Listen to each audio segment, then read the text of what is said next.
Chapter 8, Financial Literacy. This chapter is important for all groups of people, as finances personally affect all of us. Since I am not a financial advisor, and there are entire books dedicated to finances, I will only focus on the fundamentals. I advise you to find an actual financial advisor. What comes to your mind when you hear the term financial literacy? It has become a popular phrase and topic, and rightfully so. In the 20th century, psychologists theorized that humans' most basic thoughts and motivations could be categorized as the 4 F's: food, fighting, fleeing, and fornicating. I theorize that there is an additional F in the 21st century of commerce and capitalism. We have been taught how to read, how to write, and how to count, but not how to understand the very thing that flows through our minds 24/7. That additional F is for the word finances. If you are reading this, it is imperative that you adopt the mindset of long-term economic-based thinking. Most of us already do it in some capacity, but we must become more strategic about it. When we make purchasing decisions, large or small, we think, how much does it cost? When we gamble or place bets, we think, how much money can I win? When we are offered a job or income-producing opportunity, we think, how many hours do I need to work so I can make X amount of dollars? Obtaining and spending money is an example of the universal law of reciprocity. You cannot receive without giving. The subject of economics explains it in simple terms. There is no such thing as a free lunch. If someone gifted you with your favorite meal for $0, it still would not be free because it will cost you something. That something is your time to eat the meal and your bodily energy to chew and digest the food. If time is money, then the time you spend eating might cost you the money you did not earn. However, it is never enough just to make money, as there are millionaires who still live check to check. Robert Kiyosaki, author of Rich Dad, Poor Dad, explains it perfectly. It is not about how much money you make, it's how much money you keep. I advise you to find programs, seminars, videos, books, and people that will teach you more about financial literacy. Explore topics such as personal investing, company 401k plans, individual retirement accounts, or IRA for short, budgeting, buying cars versus leasing them, and loan repayment in depth. Then, it is your responsibility to apply the information you learn. 2 simple reads that help me learn the basics of financial management are the books Why Didn't They Teach Me This in School? 99 Personal Money Management Principles to Live by Carrie Siegel, and No Debt Zone, Your 9-Step Guide to a Debt-Free Life by Ashley Brewster. Dear Kenny, if you want to be a millionaire, you can learn from current millionaires and people with no money at all. From the millionaire, you will learn how they obtain their money by thinking, working, investing, believing, visualizing, and networking. From the person with no money, you will learn what you should avoid doing so you do not reach those same results. Be conscious that as individuals, even though we all have our own paths, some overlaps in life aspects relate to all of us. I challenge you to find and reach out to people who are doing or have already done what you are trying to do. This includes realms beyond just finances. Sincerely, Kenny Glenn, success coach and entrepreneur. Blowing your money away? As of 2021, multiple sources like CNBC and Forbes state that between 60% and 70% of all Americans are living paycheck to paycheck. Even those making over $100,000 a year fall victim to this same statistics. Well, why is that? It is the same reason people who hit the lottery or play professional sports end up broke so quickly. They are financially illiterate and immature. If you do not have the proper mindset, good habits, and discipline when you have a little bit of money, you are bound to repeat the same cycle when your amount of money increases. Think about how we have been programmed to think about and treat money. Songs with lyrics like, spend a check and get it right back, do not help us adopt habits of proper money management. In my younger days, my father would say, you must have a hole in your pocket, because once I received money, I would immediately spend it all on trivial items. This is what many people do soon as they receive their paychecks. It's like we have an itch to spend money once we get paid or the weekend hits. Please take the time to remove yourself from this draining cycle. You must ask yourself, do I have the habits and thoughts of a poor person or a rich person? I hear many people say they do not want to be rich because it comes with too many problems. My counter argument is that no matter what someone decides to be, every choice comes with consequences. Wouldn't it be nice to comfortably afford whatever you want to have or give to others? Does it not feel better to be a lender than a borrower? Just as there are problems that come with being rich, there are problems that come with being poor. By choosing not to be rich, you are inherently choosing to be poor. This then leads you to only blame yourself for complaints such as, the rich just get richer, or I don't have the money to do what I truly desire.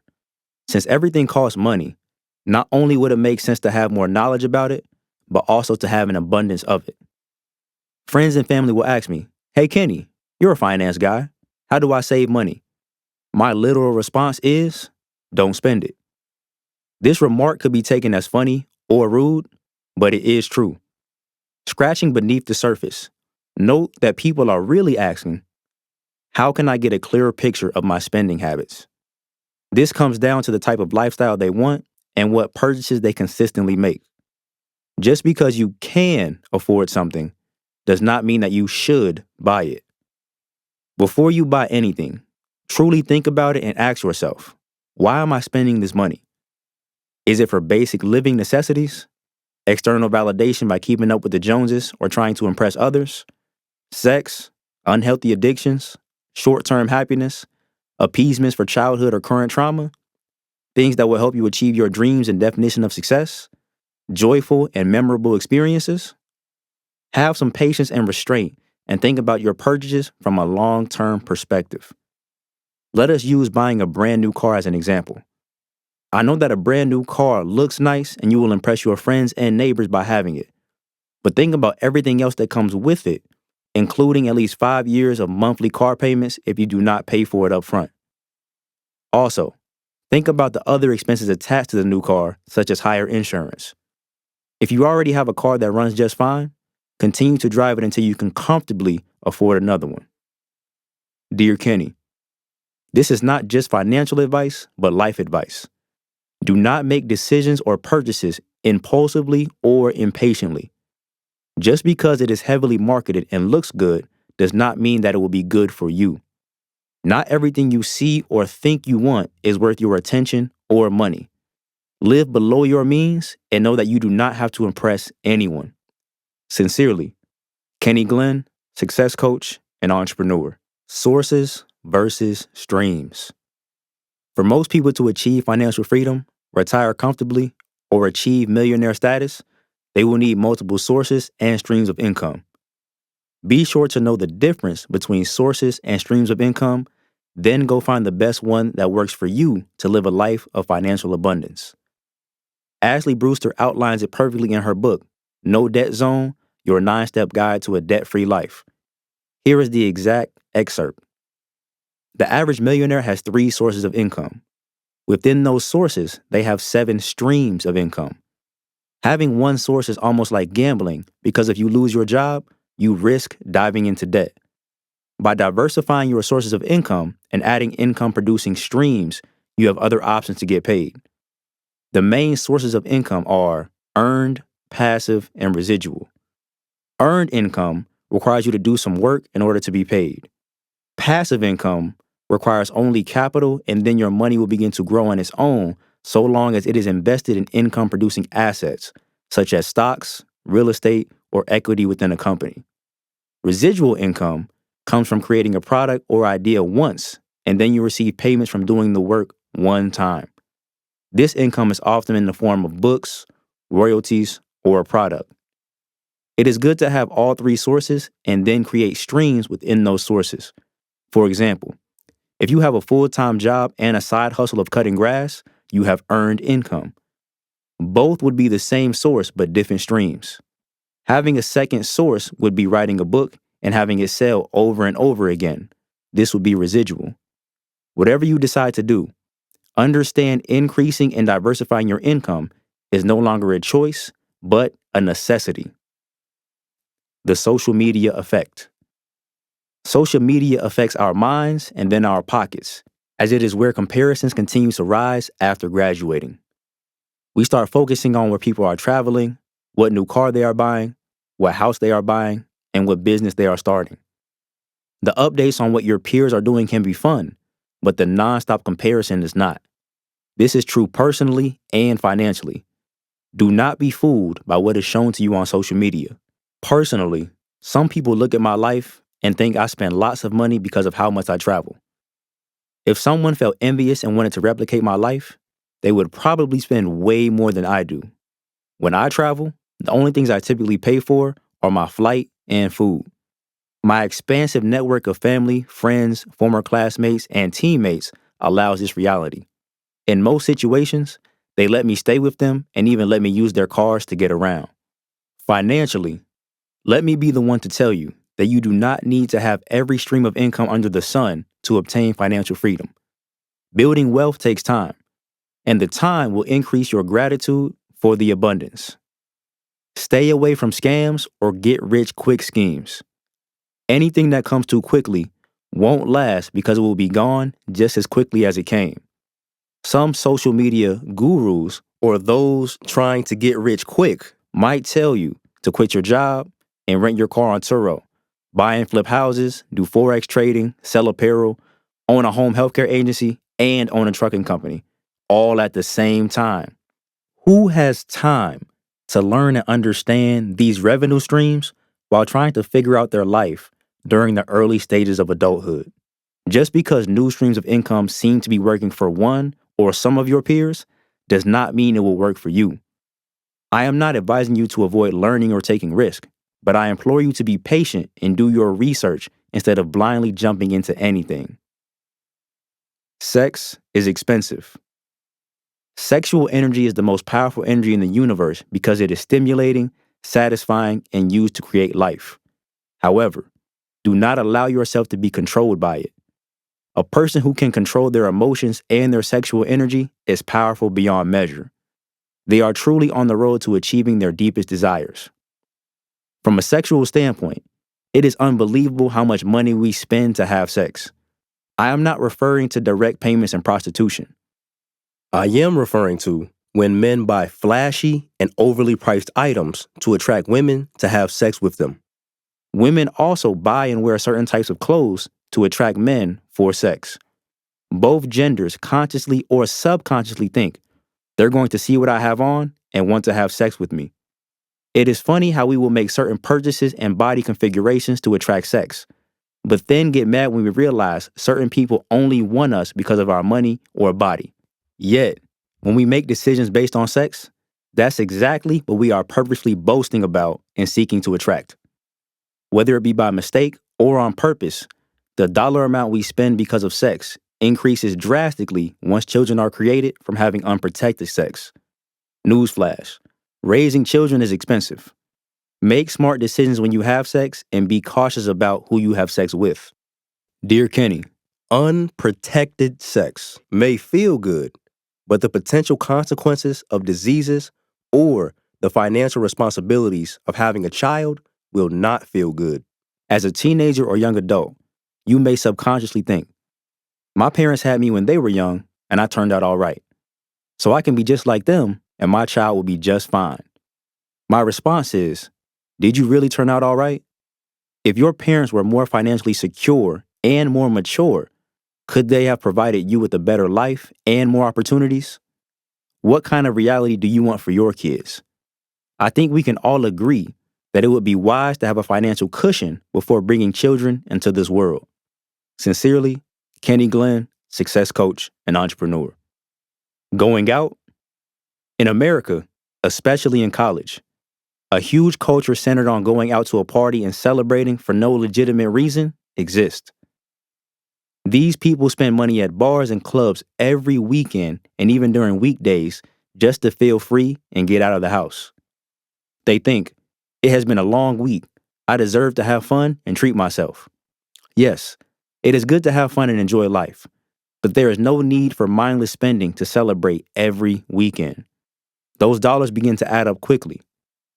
When someone in or out of college chooses to go out, they typically spend money on something, such as paying for an Uber, parking, bar or club entry, alcoholic drinks sold at a premium, and late night food. Living that kind of lifestyle every weekend or multiple times a week is costly and overrated. Thanks to Domino's pizza coupons given at college basketball games, I spent many college weekends buying a whole pizza for $1.25 and watching Netflix. If you are working a job, in school, or working towards your goals, weekends can be your time to mentally and physically recharge while saving your money. I understand the social aspect of going out and the fun people have when they do it, but it is not worth doing every weekend. Dear Kenny, do not go out for the approval of others. If you do go out, you do not have to spend money on drugs or alcohol. It is perfectly okay to be yourself and make your own decisions about what to put inside of your body. If people think you are lame because of it, oh well. The same reasons that some people will dislike you are the same reasons that other people will love you. Many people crave scenes where their peers will be because they are afraid to spend time alone. Please do not be afraid to be with yourself sometimes. Self-care and alone time are absolutely necessary. Sincerely, Kenny Glenn, success coach and entrepreneur. Free? Know that everything comes with a cost, for even freedom is not free. All decisions will cost you money, time, or peace of mind. We are conditioned to be impatient and overindulgent consumers instead of producers who adopt economic-based long-term thinking. Here is an example that I have seen countless times from students and graduates. When students and graduates are preparing for life after school, they realize they have the option to no longer live under their parents' roofs or rules. This brings feelings of excitement because they get to move out and be, quote unquote, free. But how free? Let's say a student decides to move out and get their own house or apartment, but they are mentally, financially, and skillfully unprepared. This means they do not have what is needed to acquire an income that does more than just suffice. So now they are living paycheck to paycheck, and they become slaves to their job or jobs. This is because they must spend most of their time at work to pay rent and other concurrent bills. How free is that? I understand that some students and graduates are in situations so drastic that their best choice is to leave their parents, or they plan to move to a different city or state than their parents. In those situations, living together is not feasible. However, if you live in a manageable situation with parents or family members who will listen to you, explain to them that staying with them will allow you to save time and money short term. You can then properly save and invest your money towards living comfortably in the future. This could be your strategy for a year or two, or for as long as your family allows. As you enter adulthood and seek freedom, it is wise to create a budget by listing all your income and expenses. Name each expense and put the dollar amount next to it. Here are some examples of adult expenses: rent or mortgage, renters or homeowners insurance, food via groceries and restaurants, cable and internet, phone, power, water, gas, car payment, car insurance, car maintenance, parking, subscriptions like Netflix, gym memberships, clothes, flights and vacations, savings and investing, health and life insurance, entertainment, whether it be recreation, theaters, athletic events, etc., as well as mental health and self-improvement. Dear Kenny, be wise about where and how you spend your time, money, and energy. Also, please remember that terms like riches and cost are about more than just dollars, digits, and pieces of gold or paper. How much is your peace of mind worth? How much is your health worth? Unless you accumulated money by investing money or someone gifted you with money that you do not have to pay back, you probably spent time earning your money. Therefore, you should value it by putting it to good use. Most people frivolously or recklessly spend money that is based on temporary feelings and emotions, the desire to impress others for social status and acceptance, or the desire to attract sexual partners. But how close are overly priced clothes going to get you to your goals of financial freedom? I understand sometimes you will want to treat yourself to celebrate a long week or certain period of time, but do not make this a bad cycle of blowing your money. Find an inexpensive way to treat yourself and save your money. I am also not saying you must put 100% of your paycheck into a savings account or into investing, but it would be wise and highly beneficial to automatically save a comfortable percentage between 10 and 30% of your paycheck. Label this as your emergency fund and build that savings account up to at least 3 months of your monthly expenses. If you spend $2,000 per month to live, then you should have at least $6,000 saved in your emergency fund. A strategy to help you save money is to label it as a monthly expense so it becomes mandatory. Sincerely, Kenny Glenn, success coach and entrepreneur. Investing. Your first investment should always be in yourself by ways of mental, physical, and spiritual health and growth. Second, you should invest in your and your family's futures by way of finances and opportunities. I spoke about saving your money, but it is a fact that you cannot save your way to financial freedom. Financially wealthy people do not trade time for money. Instead, they invest in a diverse portfolio of business ventures like private small businesses, public companies listed on the stock market, real estate, and more. You must invest so your money grows well past the rate of inflation. The subject of investing can get very deep, which is why some experts charge thousands of dollars to teach different aspects of it, such as IRAs, 401ks, and day trading. I will keep it as simple as possible by giving my strategy and only focus on buying and holding stocks in publicly traded companies. Dear Kenny, put a percentage of the money you save towards investing so your money can grow.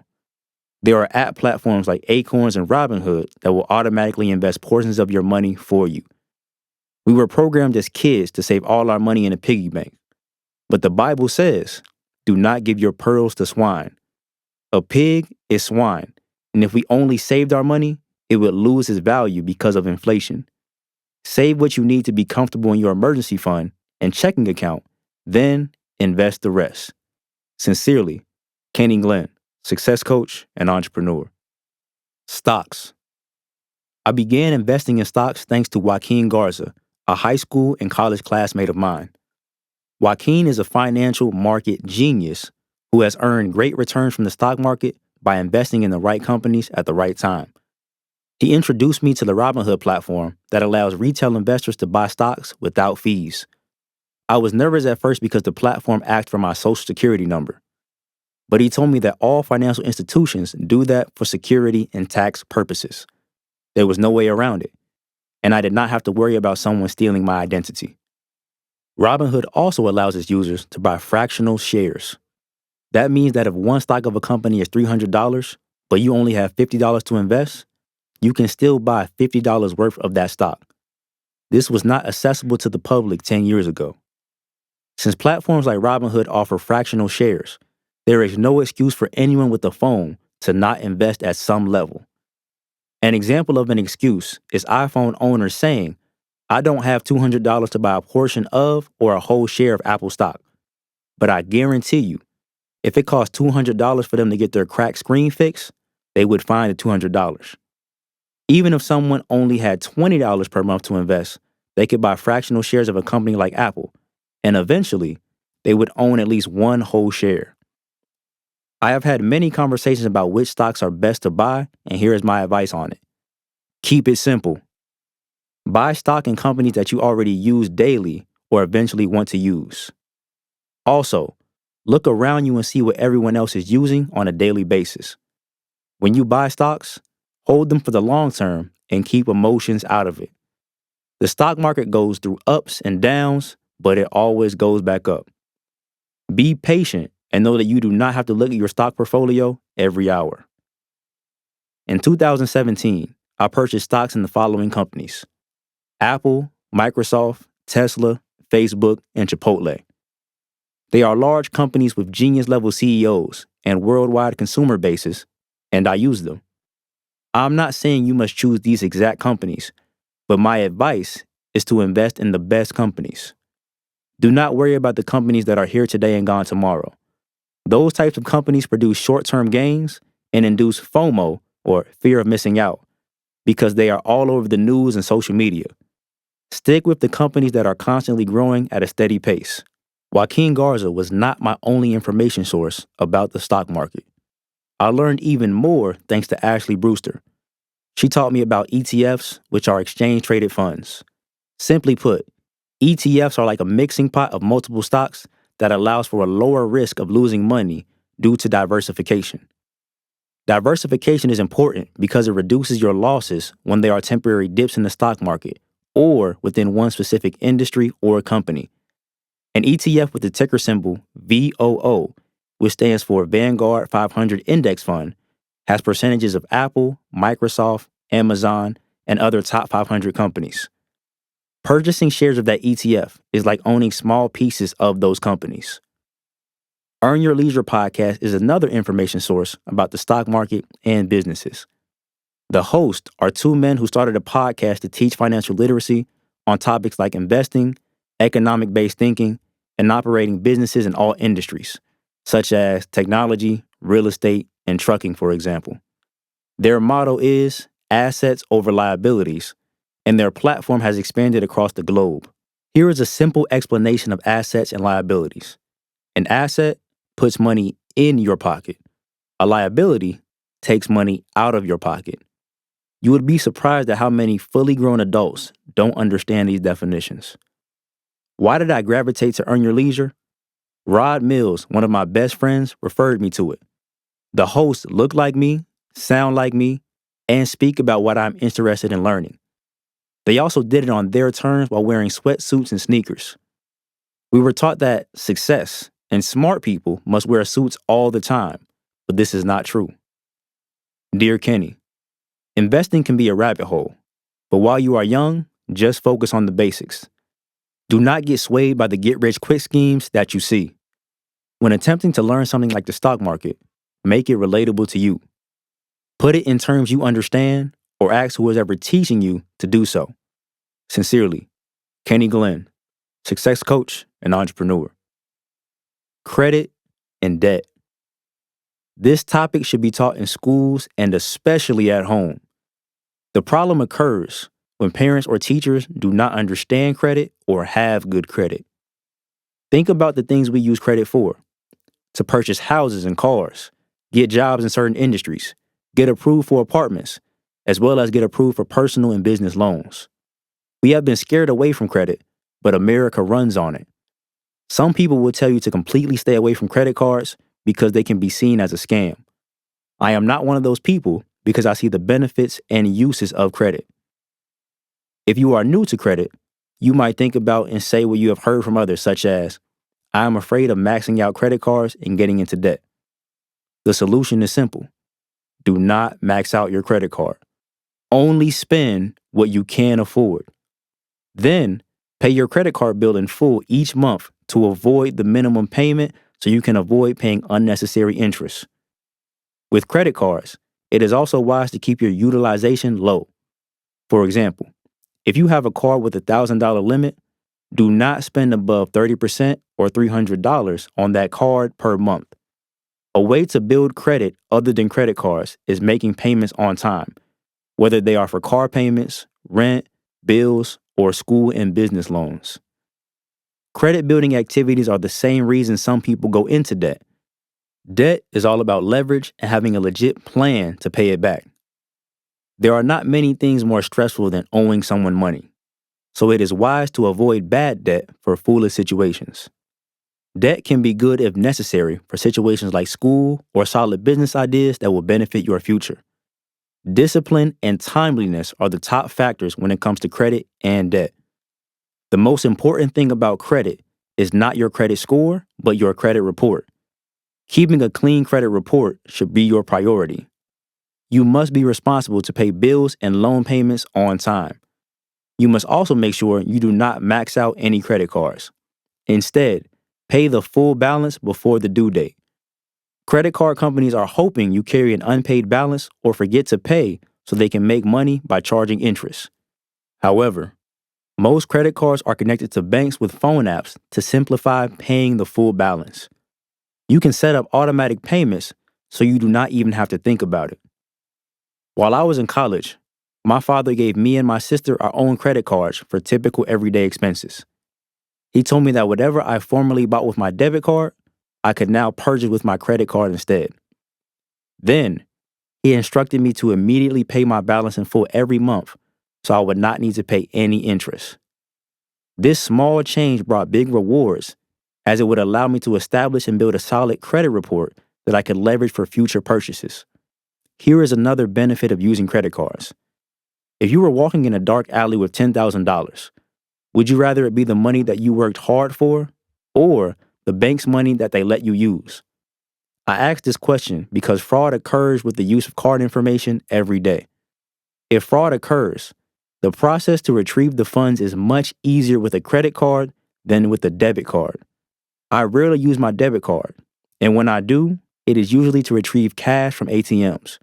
Whenever possible, I use one of my credit cards for my purchases. Average? I understand that not everyone wants to be as rich and famous as Elon Musk because of the non-glamorous things that are attached to having that much money and attention. Most people just want to be healthy, be happy, be loved by those close to them, make a decent wage, drive a nice car, and live in a safe neighborhood. We have a current notion that there is something wrong with average, but it depends on the category or the situation. Having an average range is the way the universe works, as there is a literal law of averages. There is an average height, average weight, average income, average number of books read by wealthy people, and an average number of hours spent on a task to become an expert. Yes, there will always be outliers that fall into the categories of extremely below or above average, but there must be an average for there even to be a below or an above. Most people would be upset if someone called them average without any context or legitimate comparison. But would those same people be upset if they were labeled as average billionaires? The description of average becomes problematic when it is taken out of context, the data is misleading, or the comparison is deemed unfair. Numbers do not lie, but they do not tell the whole story. Do not be misled by the term average. Dear Kenny, know that you are uniquely created, and just like a snowflake, there is no one else out there who is exactly like you. You are not average. It is your actions, descriptions, and possessions that may be labeled as average. In terms of finances, do your best to make sure that you and your family can live comfortably. If you are comfortable with average, then accept that. But do not hate on those who choose to possess and achieve above average. We all make decisions that lead us to who and what we want to be. What will you choose? Sincerely, Kenny Glenn, success coach and entrepreneur.